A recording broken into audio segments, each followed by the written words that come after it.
దేవునికి స్తోత్రములు. మండల కాలంలో మరి 28వ రోజులో ఉన్నాము. గత 27 రోజుల నుంచి వాక్య పరిచర్య చేసిన వారిని బట్టి, ప్రార్థించిన వారిని బట్టి, వాక్యం చదివిన వారిని బట్టి, ప్రతి ఒక్కరికి సమయాన్ని ఇచ్చిన దైవజనుడికి, అలాగే ఈరోజు నాకు ఆ సమయాన్ని ఇచ్చిన దైవజనుడికి కూడాను వందనాలు చెల్లిస్తున్నాను. దేవునికి స్తోత్రాలు చెల్లించాలి. ప్రతి ఒక్క మనుషులు కూడాను వందనాలే. ఒక్కో తడవ స్తోత్రాలు అంటూ ఉంటారు ప్రజలు ఎదురుపడ్డప్పుడు, స్నేహితులు. అలా కాదు, దేవునికి స్తోత్రాలు చెల్లించాలి. మనుషులకు మాత్రం, మానవులకు మాత్రం వందనములే. అలాగే ప్రతి ఒక్కరికి వందనాలు చెల్లిస్తూ ఈరోజు మరి మనం చదువుకోవాల్సిన పాఠము యోహాను సువార్త 19వ అధ్యాయము 11, 12 వచనాలు అమ్మాయి చదివింది. అలాగే మరొక చెల్లెలు మరి ప్రార్థన చేసింది నా కొరకు. పరిశుద్ధ గ్రంథంలో పౌలు గారు తిమోతి పత్రికలో ఏమని రాశాడంటే, స్త్రీలు మౌనంగా ఉండాలి అని సెలవిచ్చాడు. అలాగే సంఘంలో పెద్దలు ఎలా ఉండాలంటే, చేతులెత్తి ప్రార్థన చేసే పెద్దలుగా ఉండాలి, అధ్యక్షులుగా ఉండాలి. ఇవన్నీ కూడాను దైవజనుడు నేర్పాల. గద్దించము, బుద్ధి చెప్పుము, బోధించమని ఉంది. అప్పుడే సంఘంలో దేవుని భారం అంటే ఏందో, సంఘ భారం అంటే ఏందో, కుటుంబ భారం అంటే ఏందో తెలుసుకోగలుగుతారు పెద్దలు అనేవాళ్ళు కానీ, ఆ కుటుంబంలో ఉన్న యువకులు కానీ, స్త్రీలు కానీ. కనుక ఈ విషయాలన్నీ ముందుగా మీకు 2 మాటలు చెప్తున్నానని మీరు ఆలోచించొద్దు, అది గమనించండి. కనుక 19వ అధ్యాయం యోహాను సువార్త 11.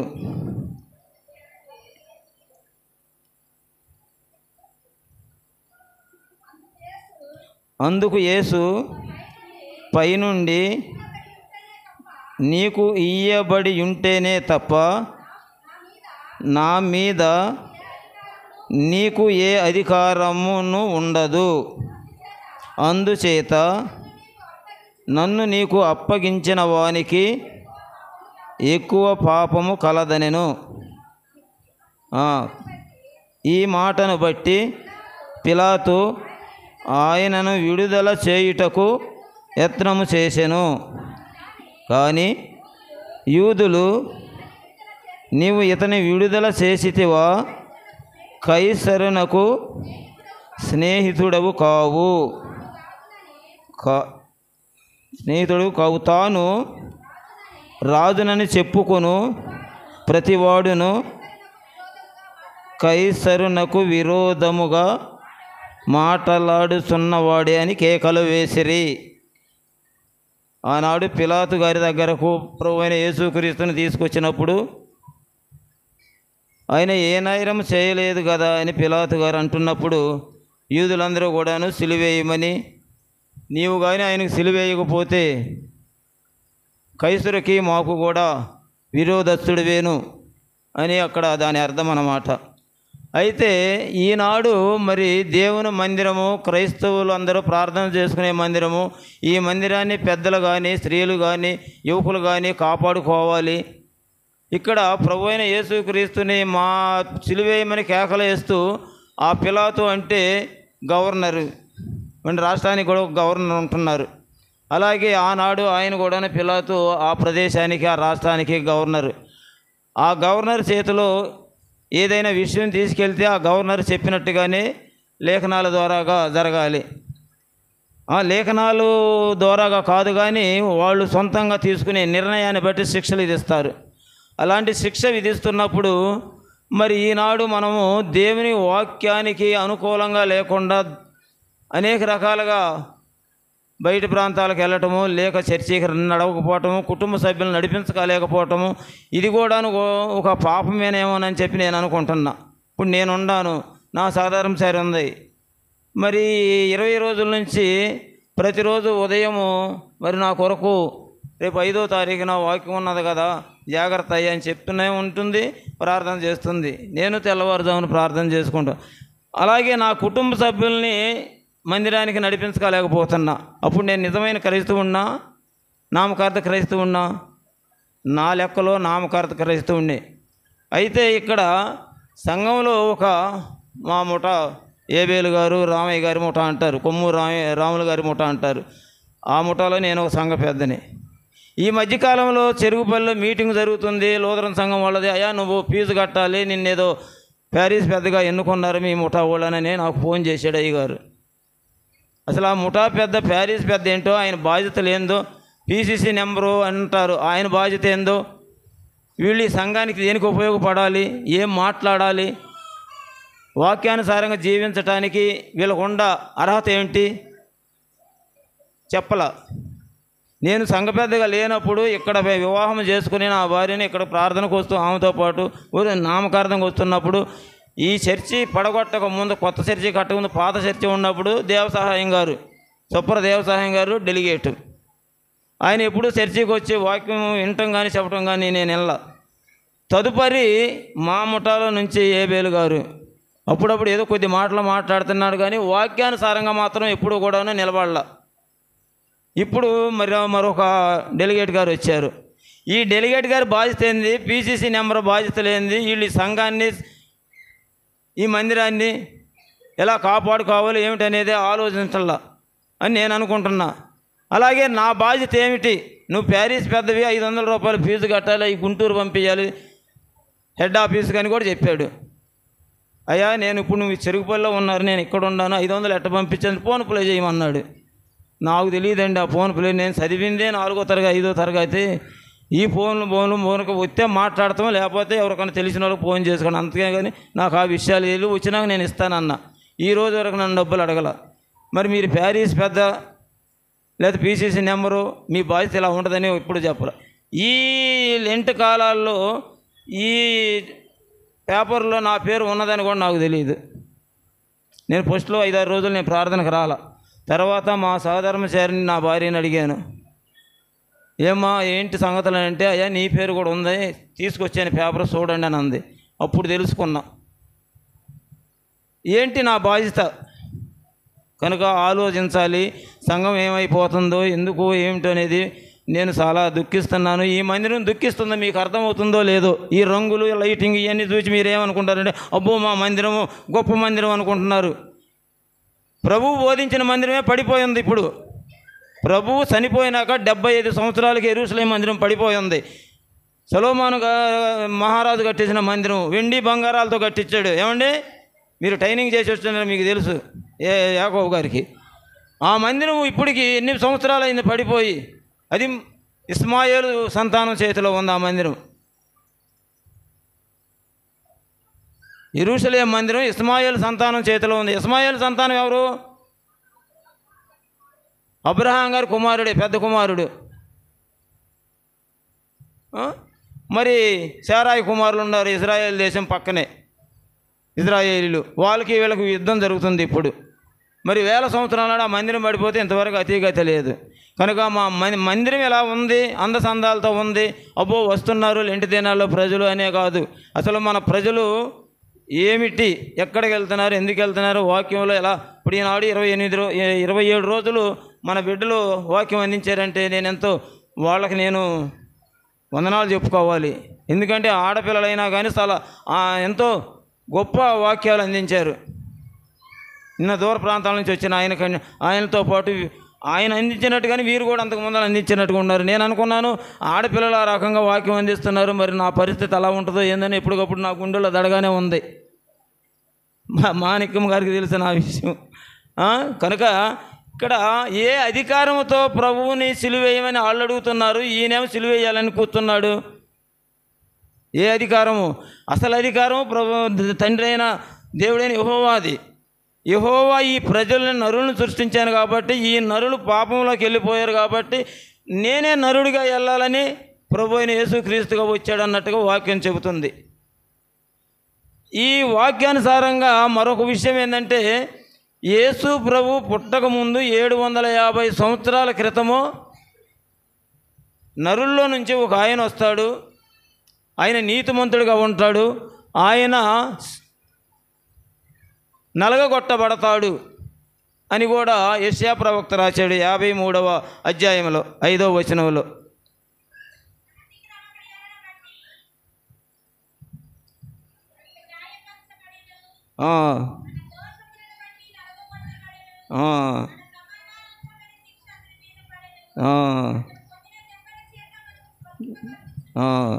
చాలేమ్మా.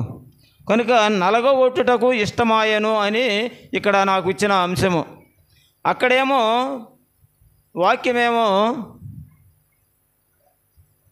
అధికారం, పిలాతుకు అధికారం ఉందని చెప్పి ఈయన సిలువ వేయటానికి. అసలు ఈయనెవరు? పిలాతు ఎవరు? పిలాతు సామాన్య మానవులో నుంచి వచ్చిన, ఇప్పుడు మనకి ఎట్టా మనం ఓట్లయితే గెలిచాడో ముఖ్యమంత్రి గారు లేకపోతే ఎమ్మెల్యే ఆనందబాబు గారు అలాంటి వారు, వాళ్ళకి ఏ అధికారం ఉంటుంది? ఇప్పుడు మనలో నేను ఏదైనా తప్పు చేస్తాను, వాళ్ళు వచ్చి నన్ను శిక్షిస్తారా? శిక్షించరు. నా సంఘం శిక్షించాలి నన్ను. అలాగే తండ్రి అయిన దేవుడు శిక్షించాలి, తన కుమారుడుగా ఈ లోకానికి వచ్చాడు కాబట్టి. ఈ పిలాతు గారు ఎవరు? అక్కడ యూదులు ఎవరు? యోధా గోత్రం నుంచి వచ్చిన ఆయనే ఈ ప్రభు అయిన యేసుక్రీస్తు. అయితే కనుక ఏ అధికారం లేకుండా ఆయన్ని శిక్షించి సిలువేసి ఎన్నో రకాలుగా బలి తీసుకోవాలని చూశారు. అది అందుకని పిలాతు గారి భార్య, అయా ఆయన నీతిమంతుడు, ఆయన జోలికి పోబాకని చెప్పి ఇంట్లో పని మనిషి చేత కబురు పంపింది. అప్పుడు పిలాతు గారు గమనించుకుని గ్రహింపు చేసుకుని తన మనసు మార్చుకొని మరి ఆ యొక్క నేరం ఆయన సిలువేసే విధానం కూడా ప్రజలకే యూదులకే అప్పచెప్పాడు. ఆయనగా కావాలని సిలువేపీల పిలాతు గారు వేయల, ప్రజలకు అప్పచెప్పారు. ప్రజలు సిలువేద్దాం అన్నారు, వేసేసారు. అలాగే 750 సంవత్సరాల క్రితం యెషయా ప్రవక్త ద్వారాగా దేవుడే సెలవిచ్చాడు, నరుల్లో నుంచి ఒక ఆయన వస్తాడు, ఆయన నలగొట్టబడతాడు అని. కనుక ఆయన ఎలా నలగొట్టబడ్డాడు, ఆ నలగొట్టబడ్డ విషయాలు ఏమిటి అనేది కొంచెం మనం ఆలోచిద్దాం.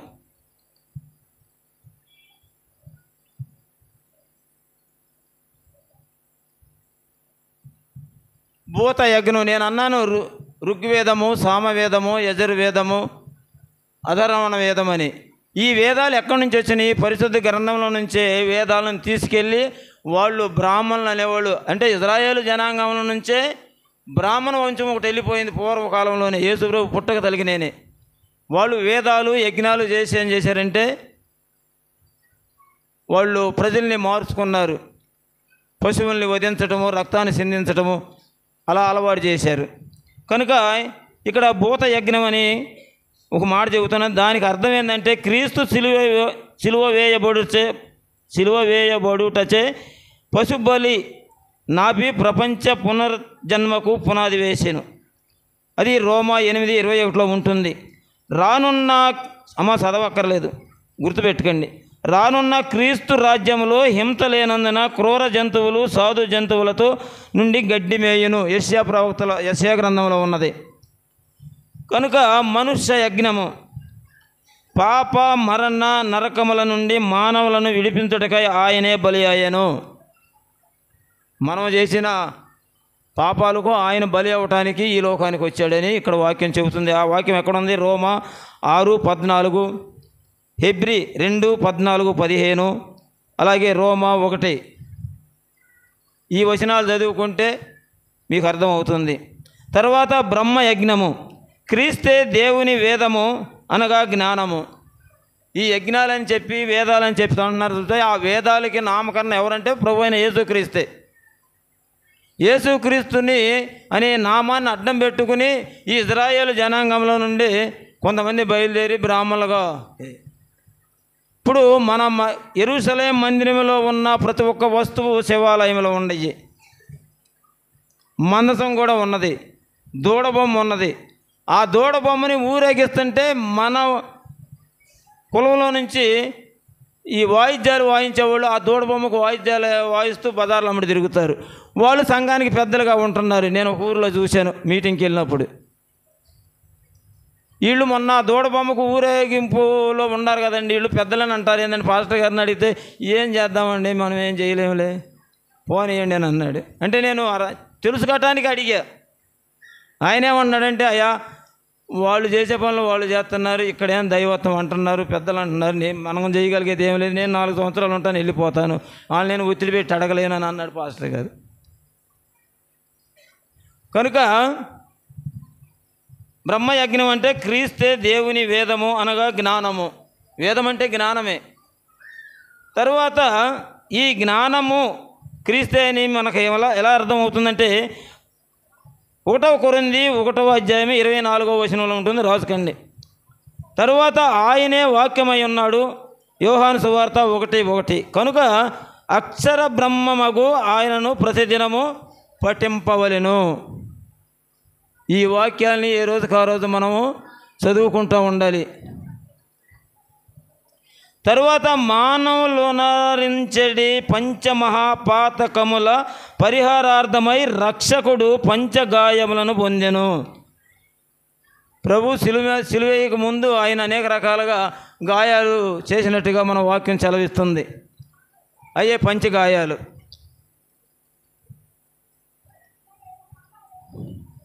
పంచగాయములను పొందెను. సిలువను గూర్చిన వార్త నశించు వారికి వెర్రితనముగా ఉన్నది, కానీ రక్షింపబడుతున్న వారికి దేవుని శక్తి. దేవుని జ్ఞానానుసారముగా లోకము తన జ్ఞానము చేత దేవునిని ఎరుగకుండి నందున సువార్త ప్రకటనయును వెర్రితనము చేత నమ్ము వారిని రక్షించుటకు దేవుని దయాపూర్వక సంకల్పమాయను. ఒకటి గమనించండి, ఈ విషయం ఎక్కడుందంటే 1 కొరింథీ 1:18-21 మీకు అర్థం అవుతుంది అది చదువుకుంటే. జ్ఞానము చేత దేవునిని ఎరుగకుండి. మన లోదరన్ సంఘము దరిదాపు సుమారు 1000 కుటుంబాలు ఉండేగా. 1000 కుటుంబాలు ఇప్పుడు మనం ఎంతమంది వస్తున్నాము? అమ్మా నేను ఒక ప్రశ్న వేస్తాను. మా కొమ్మూరు రాములు గారు, ఏబేలు గారు ముఠా వాళ్ళు ఎంతమంది ఉన్నారు ఇక్కడ ప్రార్థనకు వచ్చిన వాళ్ళు? చేతులు ఎత్తండి, చేతులు ఎత్తండి. తప్పేముంది? మన ముఠా వాళ్ళని, నేను ముఠా పెద్దనే. కనుక దేవుని విషయం తెలుసు, వాక్యం చదవడం తెలుసు, ప్రార్థన తెలుసు, మందిరం తెలుసు, కానీ ప్రార్థనకు రావడం తెలియట్లేదు. భర్తను నడిపించుకోలేకపోతున్నారు, బిడ్డల్ని కూడా తీసుకురాలేకపోతున్నారు. అప్పుడు మనం ఎవరమే? నామకార్థ క్రైస్తవులమే. ఈ నామకార్థ క్రైస్తవులను పాపం చేస్తున్నాం కాబట్టి ఈ పాపాన్ని పరిహరించడానికి ప్రభు అయిన యేసుక్రీస్తు బలియాగం చేయటానికే వచ్చాడు. కనుక దీనికి ప్రశ్న ఏంటంటే, యజ్ఞము లేకుండా దేవుడు పాపములను క్షమించలేడా? ఆయన కృపగలవాడు కదా, యజ్ఞాలు చేస్తున్నారు, ఆయన దేవుడు కదా, క్షమించలేడా మానవులు చేసిన పాపాన్ని అని అనుకుంటున్నారు. అలా కాదు. దానికి జవాబు ఏమంటే, దేవుడు సత్యమై ఉన్నాడు, ఆయన ప్రేమయ్య ఉన్నాడు. సత్యమును బట్టి ఆయన పాపులను శిక్షింపవలసి ఉన్నది. ఆయన ప్రేమ గలవాడు కనుక కృపతో పాపులను క్షమింపవలెను. అయితే కృపా సత్యములు ఒకదానికొకటి విరుద్ధములై ఉన్నవి. సత్యము నెరవేర్చవలెనన్న కృపయు, కృపను నెరవేర్చవలెనన్న సత్యమును అడ్డగించును. కనుక కృపేమో సత్యాన్ని అడుగుతుంది, సత్యమేమో కృపను అడుగుతుంది. అంటే మనము విశ్వాసం అనుకుంటున్నాము, ఆ విశ్వాసానికి తగ్గట్టు క్రియలు చేయాలి. ఆ క్రియలు లేకపోతే మన క్రైస్తవ విశ్వాసానికి విలువ లేదు. కనుక అందుకనే ఒక శిబి చక్రవర్తి, ఒక చిన్న కథ చెబుతాను. శిబి చక్రవర్తి అని ఆయన ఒక మహాముని ఉన్నాడు. ఆ మునీశ్వరుడి దగ్గరికి పరిగెత్తుకుంటూ ఆయన యాగం చేసుకుంటూ ఉన్నప్పుడు ఏం జరిగిందంటే, ఆయన పెద్ద దయగలవాడు, ఎవరు వచ్చినా ఏదొచ్చినా ఏటినైనా కానీ రక్షిస్తాడు, కాపాడతాడు, తనకు ఉన్నది ఎంత ఇస్తాడు. అలాంటి శిబి చక్రవర్తి దగ్గరికి ఒక పావురము పరిగెత్తుకుంటూ వచ్చి ఆయన భుజం మీద వాలింది. అప్పుడు ఆయన ఏమనుకున్నాడంటే, ఈ పావురానికి ఏదో ఆపద వచ్చింది కాబట్టి నేను కాపాడాలి అనుకుని ఆశ్రయం ఇచ్చాడు. ఈ ఆశ్రయం ఇచ్చి ఆయన ఆ పావురానికి అభయం ఇచ్చే లోపలనే ఒక పెద్ద పక్షిరాజు వచ్చేసాడు. పక్షిరాజు వచ్చి ఏమంటున్నాడంటే శిబి చక్రవర్తిని, ఏమయ్యా చక్రవర్తి, నాకు ఆకలేస్తుంది, అందుకని నేను ఆ పావురాన్ని పట్టుకోవటానికి నేను వచ్చాను. పావురం నీ చెంతకు వచ్చింది, నువ్వు అభయం ఇచ్చి దాన్ని దాచిపెట్టావు. ఇప్పుడు నేను ఈ ఆకలితో ఇక్కడే చనిపోతే ఈ చనిపోయిన పాపం నీదే కదా అని చెప్పి ఆ చక్రవర్తి అనగానే ఆయన ఏమన్నాడు, అప్పుడు నీకు మాంసమే కదా కావాల్సింది, ఆ పావురం మాంసం ఎంతో అంత నా శరీరంలో నుంచి ఆ మాంసాన్ని నీకు ఇస్తాను, నువ్వు భుజించు అని చెప్పి ఆ యొక్క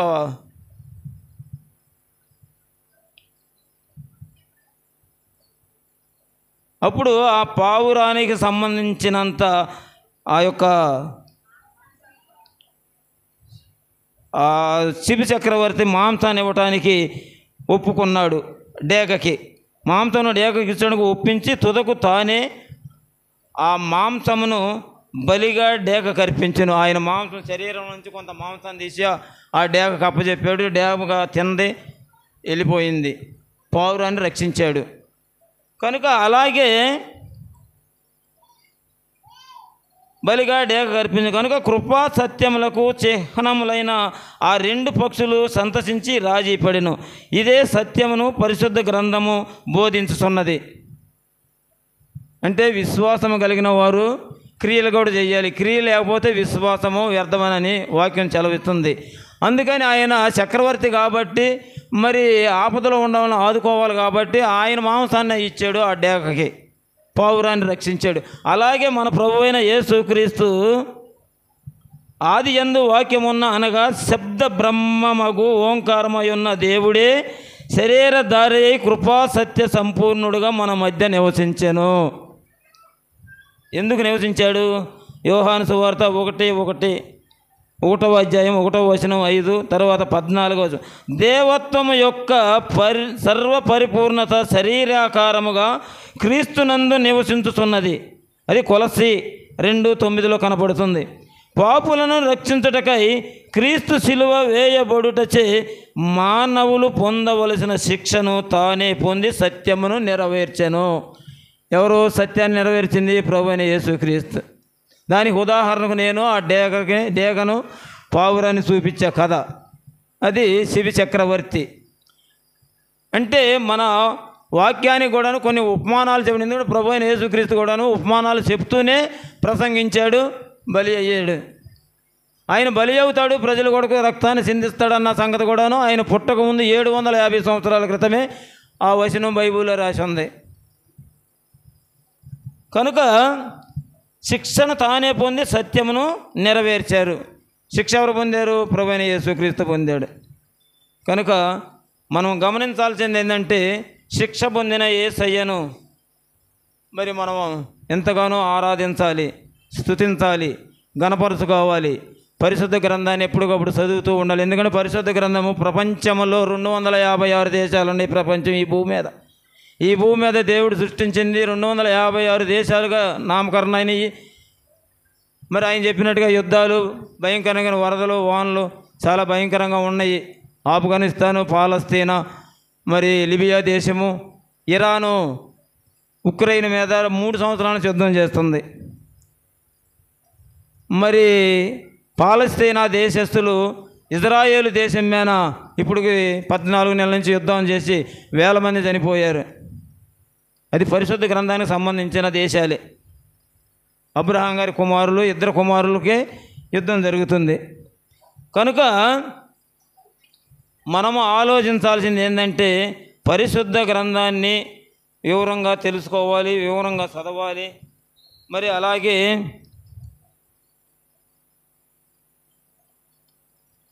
నేను ఒకటి అనుమానం వచ్చింది. భస్మ బుధవారము అని అంటున్నారు చాలా కాలం నుంచి. ఈ భస్మ బుధవారం అనేది ఏమిటి? ఈ మండల కాలము శ్రమల ప్రార్థనలు 40 దినాలు ఎవరెవరు చేస్తున్నారు? మన కొల్లూరులో ఎన్ని మందిరాలు ఉన్నాయి? మన ఎన్టీ రామారావు బొమ్మ దగ్గర నుంచి మందిరం కాడికి వచ్చేవరకు 16 మందిరాలు ఉన్నాయి. ఈ 16 మందిరాల్లో ఎక్కడ చేస్తున్నారు ఈ లెంట్ దినాల్లో శ్రమల ప్రార్థనలు? లూథరన్ సంఘము, బాప్టిస్ట్ సంఘము, ఆర్సిఎం సంఘం ఉంది. వాళ్ళ లెక్క వేరుగా ఉంటుంది. వాళ్ళు చేస్తారు కానీ వాళ్ళ లెక్క వేరుగా ఉంటుంది. మిగతా ఎవరు కూడాను ఈ లెంట్ ప్రార్థనలు చేయట్లా. ప్రపంచం యావత్తు అంతే. కారణం ఏంటంటే మన సంస్థను స్థాపించిన లూథరన్ గారు కథోలిక్కు, అంటే స్వాములవారి మతము, ఆర్సిఎంలో నుంచి వచ్చిన ఆయనే. అక్కడ వాళ్ళ నిష్ఠాలు, వాళ్ళ విధానం నచ్చగా బయటకు వచ్చి ఆయన సొంతంగా సంస్థను స్థాపించి ఆ సంస్థ దేశాలకు తీసుకొచ్చి దరిదాపు ఇప్పుడు గుంటూరు జిల్లాలోనే 1000 గ్రామాలు ఉన్నట్టుగా ఉండే లూథరన్ సంఘాలు వీళ్ళే చేసేది, ఎవరో చేయరు. అందుకని అసలు బసవ బుధవారం అంటే ఏంటని చెప్పి నేను చాలామందిని అడిగా. అర్థం చెప్పటల్లా. బసవ బుధవారం అంటే శ్రమల ప్రార్థనలు జరిపే రోజు అండి, మొదటి రోజునే బసవ బుధవారం అంటున్నారని అంటున్నారు. కానీ బసవ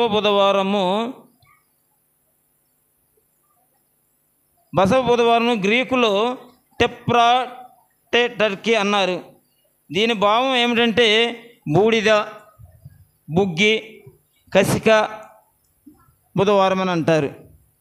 బూడిద, బుగ్గి, కసిక బుధవారం అని అంటారు. ఈ 3 పేర్లు, ఆ బూడిదకి వచ్చిన పేర్లు ఎవరు పెట్టారంటే RCM వాళ్ళు పెట్టారు అని కొన్ని గ్రంథాల్లో ఉంది.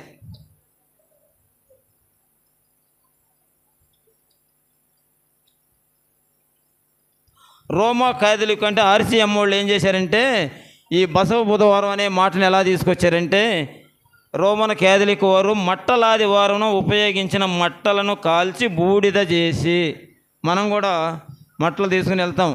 రేపు 8వ తారీఖున ఉంది, 13వ తారీఖున. అయితే కాల్చి బూడిద చేసి అందరి నుదుట శిలువ గుర్తులు వేస్తారు. కొందరు తలపైన వేసుకొని ఏడుస్తూ పశ్చాత్తాప పడతారు. వాళ్ళు చేపిస్తారు ఆ ప్రజల్ని. అలాగే కొందరు బూడిదలోనూ నీళ్ళల్లో వేసి కొంచెము సేవించి దుఃఖిస్తారు. ఆ బూడిదని నీళ్ళలో వేసుకుని తాగి ప్రార్థన చేసుకుని దుఃఖిస్తారంట. ఈ రీతిగా బసవ బుధవారం నుండి 40 రోజులు ఇట్టి ఆచరణలో పశ్చాత్తాపడి శ్రమల కాల శిలువ ధ్యానాలు జరుపుతారు. వాళ్ళ ఆ మతాన్ని నుంచి వచ్చింది. అది క్రైస్తవ మతమేని అంటున్నారు. ఆ రోమీలు ఎవరు? ప్రభువుని సిలువేసిన వాళ్ళు ఆ రోజున రష్యా దేశంలో. ఇప్పుడు రష్యా, అంతకుముందు రోమా దేశం అని అనేవాళ్ళు. కనుక ఈ విషయాలన్నీ కూడా మనం తెలుసుకోవాలి. మరి మనం 100 సంవత్సరాలు, మనకు వచ్చే 100 సంవత్సరాలు దాటిపోయింది. 100 సంవత్సరాలను చేస్తున్నారు కాబట్టి చేస్తున్నాం మనం కూడాను. అలా చేస్తూ ఉండేవారిలో మేము కూడాను సంఘ పెద్దలుగాను సంఘస్థులుగాను మేము కూడా చేస్తున్నాం. చెయ్యొచ్చా చేయకూడదని ఆలోచన చేసేవాళ్ళు ఎవరూ లేరు. క్రమం పాటించటల్లా క్రమం తప్పుతున్నాం క్రైస్తవులు అయిన వాళ్ళమే. మా గురువు గారు, ఆయన గారు చెప్పాడు, మా అలపతి ఆయన గారు 3 సంవత్సరాలు ట్రైనింగ్ చేసి 240 కోట్ల మంది క్రైస్తవులు ఉన్నారంట అని ఆయన ట్రైనింగ్ చేసిన కాడ వాళ్ళ ప్రొఫెసర్ గారు చెప్పిన విషయం అంటది. 240 కోట్ల మంది, 256 దేశాల్లో 240 కోట్ల మంది క్రైస్తవులు ఉంటే వాళ్ళల్లో నిజమైన క్రైస్తవులు ఎంతమంది? నిజమైన క్రైస్తవులు అంటే ఏమిటంటే, నాకు తెలిసినంతవరకు ఈ మందిరం కట్టించిన కొత్తలో నేను, యాకోబు గారు, గురుగుపూడి యేసుపాదం గారు బాప్తిసాలు పొంది ఉన్నాం. ప్రభు భోజనం బల్లారాధనలో కూడా పాలు పంపులు పొందుతున్నాం. ఇక అక్కడి నుంచి ఇప్పటి వరకు ఎవరు పురుషులు బాప్తిసం పొందినట్టుగా నాకేం కనిపించాల. మరి దైవజనులు ఎంతమందిని మారుస్తున్నారు ఈ 40 దినాలు లెంట దినాల్లో? ప్రభు అయిన యేసుక్రీస్తు ఏమో బలి అయ్యాడు మన కొరకు. ఆయన రక్తాన్ని చిందించాడు, ఆయన మాంసాన్ని కూడా వాళ్ళకి అప్పచెప్పేశాడు. కనుక మరి మనము ఏమిటి ఈ బసవ బుధవారము లెంట దినాలని చెప్పి మరి జరుపుకుంటున్నాం కాబట్టి మరి మన విశ్వాసము మరి ఎలా ఉండాలి ఏమిటి? అందుకనే ప్రభు అయిన యేసుక్రీస్తు మన కొరకు చనిపోయిన సందర్భంలో మరి ఆయన ఎన్నో రకాలుగా మనం పాట పాడుతూ ఉంటాము. సిలువలో సాగింది యాత్ర అని పాటలు అయితే పాడుతున్నాం. సిలువ పాటలు చాలా ఉన్నాయి, దరిదాపు 30-40 పాటలు ఉన్నాయి. మనం పాడే పాటలు ఒక 7-8 పాటల కంటే ఎక్కువ ఏం పాడలేకపోతున్నాం. ఆయన్ని నలగగొట్టబడుతున్నాడు అని నాకు అంశం ఇచ్చారు కదా, ఏంటమ్మది? నలుగగొట్టుటకు ఇష్టమాయను. దానికి నేను ఆ ఒక్క వచనాలే నేను ఒక పాటగా కూడా రాసుకున్నా. నలగగొట్టబడినాడు నా యేసయ్యా, ఏ నేరం చేయకనే హింసింపబడినాడు అనేది మొన్న నేను పాడి వినిపించాను. అది ఈ వచనాలను బట్టి 11-12 వచనాలు ఉన్నాయి చూసారా? ఆ వచనాలనే పాటగా మార్చుకున్నాను నా వరకు నేను దేవుడిచ్చిన జ్ఞానంతో. నేనేం డిగ్రీలు చదవాలా. కనుక ఇక్కడ ఆయన్ని ఎలా హింసించారో తెలుసుకుందాం. ఎందుకంటే నలుగొట్టబడినాడు కాబట్టి ఎలా హింసించాడో తెలుసుకుందాం కొన్ని మాటలు. ఎంత ఒక 2 నిమిషాలు ఆపేస్తాను. ఉమ్మేశారు, పిడిగుద్దులు గుద్దారు, అంతేగా. ఆయన సిలువేయకు ముందే ఆయన్ని తీసుకొస్తూ రకరకాలుగా పిడిగుద్దులు గుద్దారు, ఉమ్మేశారు. ఉమ్మి అంటే ఇబ్రీ భాషలో రో, అదే గ్రీకు భాషలో సౌవల, లాటిన్ భాషలో సెలయవ. అలాగే పిడిగుద్దులు హెబ్రీ భాషలో హలా, గ్రీకు భాషలో రైతో మోస్, వాళ్ళ భాషల్లో. అది మన దగ్గరికి వచ్చేవారికి పిడిగుద్దులు. ఆ పాట పాడుతున్నారు. ఏ పాట అంటే, సిలువలో సాగింది యాత్ర, కరుణామయుని దయగల పాత్ర, ఇది ఎవరి కోసమో, ఈ జగతి కోసమే, ఈ జనుల కోసమే. ఆయన సిలువలో వేలాడుతూ వీధులంబడి తిరుగుతూ పిడిగుద్దులు గుద్దుతూ మరి ఆయన ముఖం మీద ఉమ్మి వేసి అనేక రకాలుగా హింసించారు. అవన్నీ కూడాను నలగగొట్టబడటానికి కారణాలన్నమాట. కొర్రాలతో కొట్టారు, శరీరం నలిగిపోయింది, ఉమ్మేశారు, ఎన్నో రకాలుగా బాధపడ్డాడు. అయినా ఆయన దేవుని కుమారుడు కాబట్టి, దేవాది దేవుడే మన కొరకు నరుడుగా యేసుగా వచ్చాడు కాబట్టి భరించుకున్నాడు. అదే మనం భరాయించుకుంటామా? ఇప్పుడు ఉదాహరణకి మనలో మానవుల్లో కూడా చాలామంది ఉన్నారు. ఒక్కొక్కరు అనేక రకాలుగా మాటలతోనూ చేతులతోనూ అనేక రకాలుగా హింసిస్తున్నారు. అలాంటి హింసలు కాకుండా ఆయన శరీరాన్ని హింసలు పెట్టారు. మనమైతే మాటలతో, ఇప్పుడు కోడల మధ్య, అత్తల మధ్య, మరి మామల మధ్య అనేక రకాలుగా, కొడుకుల మధ్య అనేక రకాలుగా హింసలు పడుతూ ఉంటాము. కానీ అలాంటి హింసలు ఏం పెట్టలే ఆయన్ని శరీరం అంతా కూడాను గుల్ల చేశారు. మనకు దుర్వాసన వచ్చినప్పుడు, మనకు నచ్చని వ్యక్తులు తారసపడినప్పుడు, కొందరు నీచులని చూచినప్పుడు కుక్కల మీదను కోళ్ల మీదను పెట్టి నాశనము కాను అని చెప్పి శపిస్తూ ఉంటారు. అవి చాలా భయంకరమైన మాటలు అన్నమాట. మనుషుల్ని హీనంగా మాట్లాడే మాటలు, నలగొడతారన్నమాట మాటలతో. అలాగే ప్రభువుని ఏం చేశారంటే, అరచేతిలో కొట్టే దెబ్బల కంటే పిడిగుద్దులతో కొడితే ఎక్కువ దెబ్బలు తగులుతుందని, అది మార్కు సువార్త 10:34లో ఉంది. వారు ఆయనను చూసి అపహసించి ఆయన మీద ఉమ్మి వేసి కొరడాలతో ఆయన కొట్టి చంపెదరు. యెషయా గ్రంథంలో ఉంది 56లో. ఉమ్మి వేయి వారికిని అవమానపరుచు వారికిని నా ముఖమును దాచుకొనలేదు. సామెతల గ్రంథం 23:13-14లో ఉన్నది. బెత్తముతో పిల్లలను కొట్టడం వారికి పాతాళమునకు పోకుండా వారిని కాపాడటమే. పిల్లలను కొడతా ఉంటాము భయం కోసము. మనం బెత్తంతో కొంచెం చిన్న దెబ్బలు కొట్టేవాళ్ళు మాటలతోనూ బెత్తం దెబ్బలతోనూ వారిని చాలా జాగ్రత్తగా నడిపించుకుంటే వాళ్ళు నశించే వ్యవహారంలోకి పోకుండా, కుషించే వ్యవహారంలోకి పోకుండా మంచి బుద్ధి కలిగి, ఇప్పుడు మనం సుమారు 1200 కుటుంబాలు ఉన్నాయని అంటున్నారు. కుటుంబానికి ఒకళ్ళు వచ్చినా కానీ ఎంతమంది రావాలి సండే స్కూల్కి? ఏమ్మా, సండే స్కూల్కి మా వద్ద ఒక 50 మంది వస్తున్నారు. కారణం బెత్తం ఉపయోగించలేదు, మంచి మాటలు చెప్పట్లేదు. పిల్లలందరినీ కూడా మన మందిరాలకు నడిపించలేకపోతున్నాం. వాళ్ళ చేతుల్లో బైబుల్ పెట్టి క్రమశిక్షణగా నడిపించలేకపోతున్నాం. మనం కారణం ఏంటంటే, ఇంటికాడ మనం కూడా చెప్పాలి, పెద్దలవి కొన్ని వాక్యాలు వాళ్ళకి నేర్పాలి. నేర్పితేనే వాళ్ళు సరైన మార్గంలోకి వస్తారు. కనుక ఈ విషయాలన్నీ కూడాను నలగొట్టబడ్డాడు ప్రభు అయిన యేసు. ఆయన పిడిగుద్దులు గుద్దారు. ఎన్ని గుద్దులు గుద్దారు, మరి ఎంత ఉమ్మేశారు, మరి ఆ కిరీటం ఎలా పెట్టారు, ఇవన్నీ కూడాను మరి కొన్ని ఈ 40 రోజులకి సరిపోయే వాక్యాలు ఉన్నాయి. కానీ నాకు మరి తెలుసుకోలేకపోయాను. నా భార్య తీసుకొచ్చి ఈ పేపర్ ఇచ్చి మీ సమయం కూడా ఉందని చూసుకుంటేనే ఏప్రిల్ 5వ తారీఖున నాకు తెలిసింది. సరే, నేను కూడాను ఎట్టో కూడా కొంచెం ఆలోచన చేసి, చదువు తక్కువ కాబట్టి ఎప్పుడు ప్రార్థనకి వెళ్ళ 10 సంవత్సరాల నాడు, 20 సంవత్సరాల నాడు ఇక్కడ ఈ మందిరం కట్టిన తర్వాత ఓళ్ళమ్మటికి వెళ్ళి సందాలు తీసుకొచ్చి మన సంఘంలో వసూలు చేసి మందిరాన్ని కట్టి మరి మేము బాప్తిసం తీసుకుని ఉన్నాము.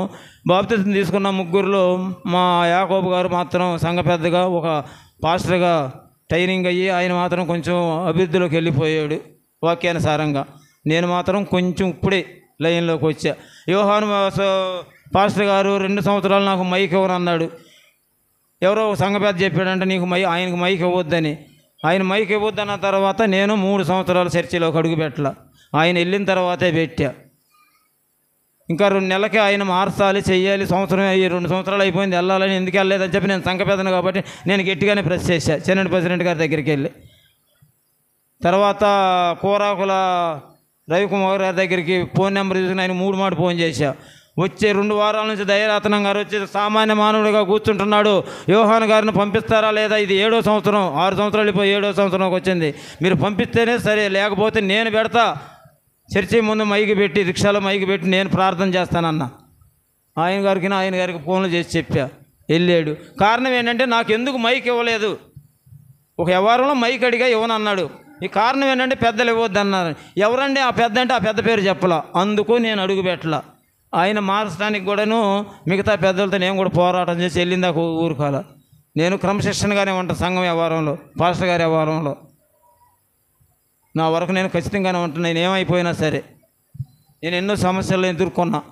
కనుక ఈ 40 దినాలకు సరిపోయే వాక్యాలు నేను ఒక తడవ చెప్పి విరమించుకుంటాను. టైం అయ్యిందేమో, చాలా టైం అవుతుంది. బసవ బుధవారము పశ్చాత్తాపము. మొదటి రోజున గెచ్చమనే తోట ప్రార్థన, గిన్నె 30 వెండి నాణెములు యోధాకి ఇచ్చినవి. యోధా ముద్దు 22 రకాల ముద్దులే ఉండేనన్న అని ఒక లెక్క వచ్చింది. అవన్నీ ఉండయి, నేను చెప్తా ఏదో ఒక రోజు నాకు సమయం ఇస్తే. మలుకుని చెవి నెరికాడు ఎవరో పేతురు గారు, అది ఒక అంశం అన్నమాట. అదే అన్న కైప, ఉమ్మి పిడిగుద్దులు, పేతురు బొంకుట, హేరోదు, పొంతు పిలాతు భార్య కబురు పంపబట్టే పిలాతు గారు యేసు ప్రభుకి శిక్ష ఇవ్వకుండా ఆయన నిరపరాధిగా చేతులు కడుక్కుని వెళ్ళిపోయాడు. కానీ యూదులు మాత్రం శిక్షింపబడ్డారు. ప్రభుని యేసుక్రీస్తు వారిని సిలువేసిన తర్వాత ఆ యూదులు ఆ దేశంలో 40-50 సంవత్సరాలు హీనమైన స్థితిలోకి వెళ్ళిపోయి బ్రతకడానికి మార్గం లేకుండా అల్లాడిపోయారు. ప్రభుని సిలువేసిన ఆ యూదులు ఇప్పుడిప్పుడే కోలుకుంటున్నారు. అది ఒక పాపం అయ్యి శాపంగా మారిపోయింది వాళ్ళకి. కనుక ఆ పిలాతు భార్య ఆ కుటుంబాన్ని రక్షించుకుంది. పిలాతు గారికి న్యాయం చేసిందనమాట. ఒక కబురు పంపి, అయ్యా నీతిమంతుడు దొరికి పోబాక మనం నాశనం అవుతామని అన్నారు. కనుక ఆయన సిలువ వేయటానికి ఆయనకు అధికారం లేదు కాబట్టి, ఇందాక నేను అన్న వాక్యంలో ఉంది కదా, ఏ అధికారంతో ప్రభు అన్నాడు, నా తండ్రి పైనుంచి నీకు అధికారం ఇస్తేనే నువ్వు నన్ను సిలువేయాలి, లేకపోతే నీకెక్కడదని అన్నాడు. అదే మాట దేవుని యొక్క ఆత్మ పిలాతు భార్యలోకి వెళ్ళి ఆమె ద్వారాగా పిలాతుకు చెప్పి పంపింది ఇంట్లో పనివారి చేత. అప్పుడు ఆయన గ్రహింపు చేసుకుని భార్య మాట విని ఆయన చేతులు కడుక్కున్నాడు శిక్ష ఇవ్వకుండా. అలాగే మనం కూడాను మన కుటుంబాలకు శిక్ష పడకుండా ఉండాలంటే ముందు మన ప్రార్థన గట్టిగా ఉండాలి.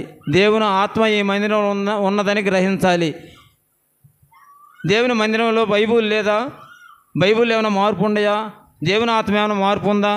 మరి ఏమిటి? పరుగులు తీస్తున్నారు. అందుకు నేను అంటున్నా మాట. తర్వాత కేకలే గెలిచెను, ఆ యూదులు కేకలే గెలిచినాయి సిలువ వేయటానికి. తర్వాత కొరడా దెబ్బలు, దరిదాపు 30 దెబ్బలు 40 దెబ్బలు ఏదో ఉంది, చదివితే కానీ అర్థం కాదు. అంగి పంచుకున్నారు. నేను బాడా మేక వస్త్రము పంచుకున్నారు ఆ రోజున. ఇప్పుడేమో క్రీస్తు వస్త్రం పంచుకున్నారు. ఆపేస్తున్నాయి. అయితే టైం అయిపోయింది, ఆపేస్తున్నాను. అలా టైం అయిపోయేటప్పుడు ఇప్పుడు ఇంకొక మాట చెబుతున్నా. పాటిచ్చి ఏం చేస్తారంటే, అయ్యా ఒక కీర్తన పాడని ఈయన అయ్యగారే కాదు చాలా చోట్ల విన్నా, అయ్యా ఒక పల్లవిని ఒక చరణం పాడండి, టైం లేదని అంటారు. టైం లేనప్పుడు పల్లవి చరణానికి మమ్మల్ని పిలవటం దానికి నో. నేను అడిగా ఒక చోట, మేము అప్పుడప్పుడు మీటింగ్లకు వెళ్తూ ఉంటాయి ఎవరైనా పిలిస్తే, దాని అర్థం ఏంటంటే భోజనానికి పిలిచి ఇస్త్రాకేసి బల్ల కుర్చీ చేసి ఇస్త్రాకేసి ఆ దగ్గర నుంచి ఈ దగ్గరికి వచ్చే వరకు ఇస్త్రాకులు భోజనం పడదు, కూరలు పడవు. అయ్యా టైం అయిపోయింది లేకండి అని చెప్పి పని వాళ్ళు వచ్చి మడతేస్తున్నారు. ఇదా? కనుక అలా ఎప్పుడు చేయకూడదు నా విషయంలో. సరే అమ్మ, మీ అందరికీ వందనాలు చెల్లిస్తున్నాను. సంఘ పెద్దలకు కూడాను వందనాలు చెల్లిస్తున్నాను. ఎందుకంటే నేను కొద్ది మాట్లాడే విషయాలు ఆ మాటలు కొంచెం ఘోరంగా ఉంటాయి.